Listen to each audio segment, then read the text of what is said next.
মোবাইলে বিয়ে করা জায়েজ আছে কিনা এটা নিয়ে ওলামা ইকরামের বিশদ আলোচনা আছে। পুরো আলোচনাটার খোলাসা যদি আমরা বলতে চাই তাহলে দুটি কথা চলে আসে। নাম্বার এক, বিয়েতে বরপক্ষ কনেপক্ষ উভয় পক্ষর প্রস্তাব এবং প্রস্তাব গ্রহণ উভয়টা হইতে হয় একই মজলিসে দুজন সাক্ষীর উপস্থিতিতে। এটা হলো শরীয়তে বিয়ের শর্ত। তো এখন একই মজলিসে সাক্ষীর উপস্থিতি হতে হয়। মোবাইলে যদি বিয়ে করেন, এক জায়গায় মেয়ে থাকে আর এক জায়গায় ছেলে থাকে, তাহলে অনেক ওলামা ইকরাম বলেন যে মজলিস ভিন্ন হয়। তো আসলে এখানে মজলিস ভিন্ন নাই, কারণ একই সময়ে দুইজন দুই জায়গা থাকলেও মজলিস একই হচ্ছে এবং একজনের কথা একজন শুনছে না, অতএব মজলিস ভিন্নতার সমস্যাটা খুব একটা নেই। তাহলে সমস্যাটা কোথায়? অনেক ওলামা ইকরাম বলেন যে দ্বিতীয় যে সমস্যাটা সেটা হলো এই মোবাইল ফোনে বিয়ের ক্ষেত্রে একে অন্যকে কি করে না, দেখে না, যার কারণে ওই আব্দুল্লাহর সাথে বিয়ে করতে গিয়া আরেক আব্দুল্লাহর সাথে বিয়ে হয়ে যাওয়ার আশঙ্কা থাকে।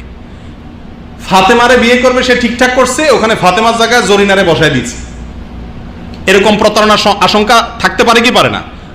এরকম যদি প্রতারণার আশঙ্কা থাকে তাহলে সেক্ষেত্রে মোবাইল ফোনে বিয়ে করা কি নাই, জায়েজ নাই। আর যদি এরকম প্রতারণার আশঙ্কা না থাকে তাহলে শেখ সালেহ আল মুনাজ্জেদ সহ অনেক ওলামা ইকরাম এই মতটাকে অগ্রাধিকার দিচ্ছেন, তাহলে মোবাইল ফোনে বিয়ে করা জায়েজ আছে যদি প্রতারণার আশঙ্কা না থাকে। যেমন এই পাশে ওই পাশে আপনার লোক আছে, ছেলে কোনটা মেয়ে কোনটা সেখানে অন্য মেয়ে ঢুকাই দেওয়ার বা অন্য মেয়ের প্রস্তাব দেওয়ার কোনো সম্ভাবনা নাই, এরকম যদি নিশ্চিত হন, অথবা ভিডিও কলের মাধ্যমে দেখছেন সরাসরি, এরকম যদি আশঙ্কা মুক্ত থাকেন তাহলে মোবাইল ফোনে বিয়ে করা জায়েজ আছে।